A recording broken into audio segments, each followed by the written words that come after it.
Hi, we continue our discussion of protein translation, and now we will look at the ribosome in detail. So the ribosome, the complete one here, is a very large protein complex, 4.2 megadaltons in size. It has two major subunits, the large subunit and the small subunits. These sizes are characterized by their sedimentation rate, and as you can see, that's not a linear property, but S stands for Svedbergs. The large subunit is comprised of approximately 49 proteins and 3 ribosomal RNA molecules. The small subunit is made up of 33 proteins and a single ribosomal RNA molecule. And the mass contribution to the final weight is approximately equal between protein and ribosomal RNA.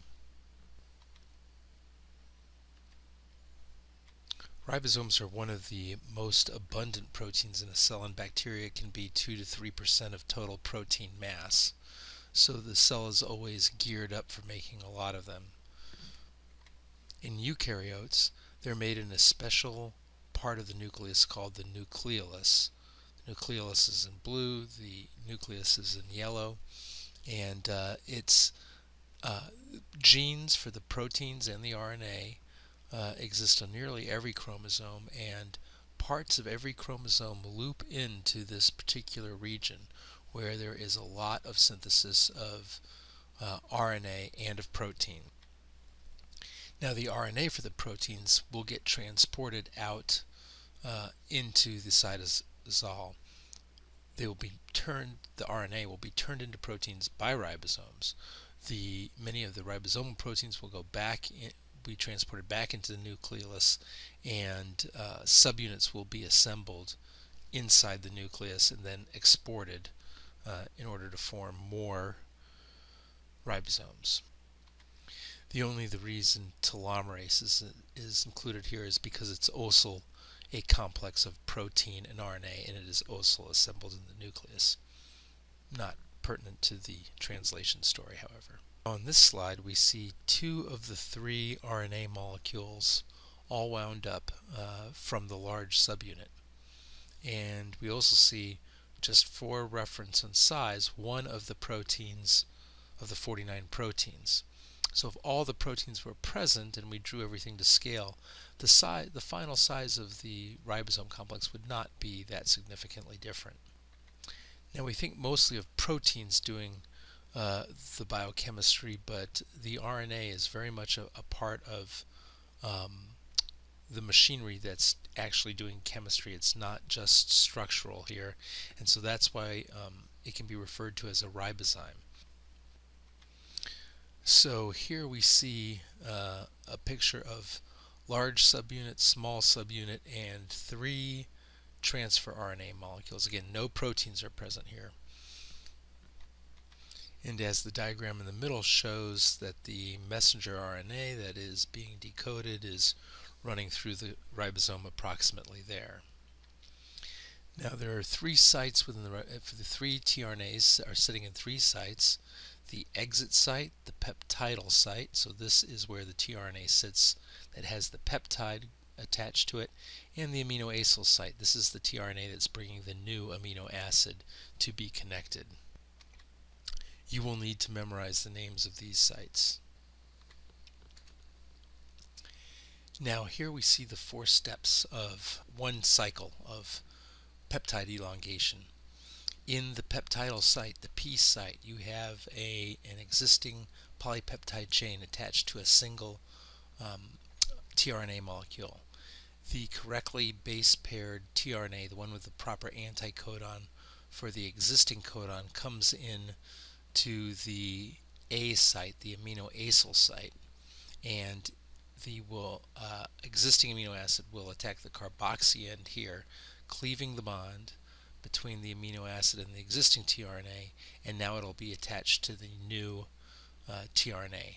The large subunit will shift one codon and then later the small subunit will shift one codon, and then you are back at step 4 to once the tRNA has left, then you're back into the same situation as we were in step 1. This is a fairly straightforward description, and here is a very short YouTube video, about 2 minutes, that really does a great job of showing it in an animation. So I recommend that you look at that. So in this slide we'll talk about how proteins take the initial step. And here we see the mature mRNA molecule. So just as a reminder, this is the beginning of this mRNA molecule is the transcription start site, and what proteins always start with the codon AUG, which codes for methionine, and that protein can then, that peptide amino acid can be cleaved off later. But all proteins start with methionine, and it's the methionine in conjunction with the small ribosomal subunit that will bind the RNA, and it will start to scan for the AUG sequence where translation will start. It's a puzzle that it's not always the first AUG that will be encountered, and that's, I believe, still a question of active inquiry that we don't quite understand, how the protein always knows which is the correct AUG for starting, but it does. There's also a sequence usually in this region where the ribosome is likely to bind, and that's sometimes referred to as the Shine-Dalgarno sequence. I suppose that's an odd enough term. It should be capitalized, Dalgarno. Once the small subunit finds the AUG start translation codon, the large subunit will come, and now you will assemble a full intact ribosome on the RNA, and protein synthesis will proceed.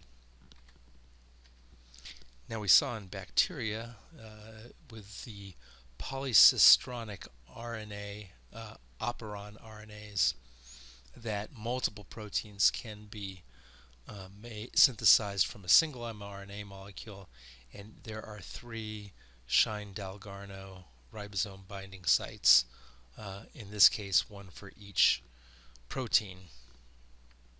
There's no equivalent process that I'm aware of, although I wouldn't be surprised at all to hear that it exists, where one protein, a long protein is synthesized that is then cleaved, and you have completely 2 different functions. But in biology there are always exceptions.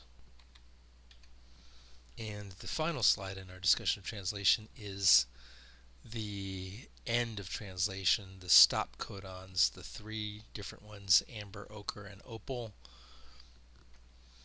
And this codon is different. It's not recognized by a tRNA, but it's recognized actually by a protein that will bind to these sequences.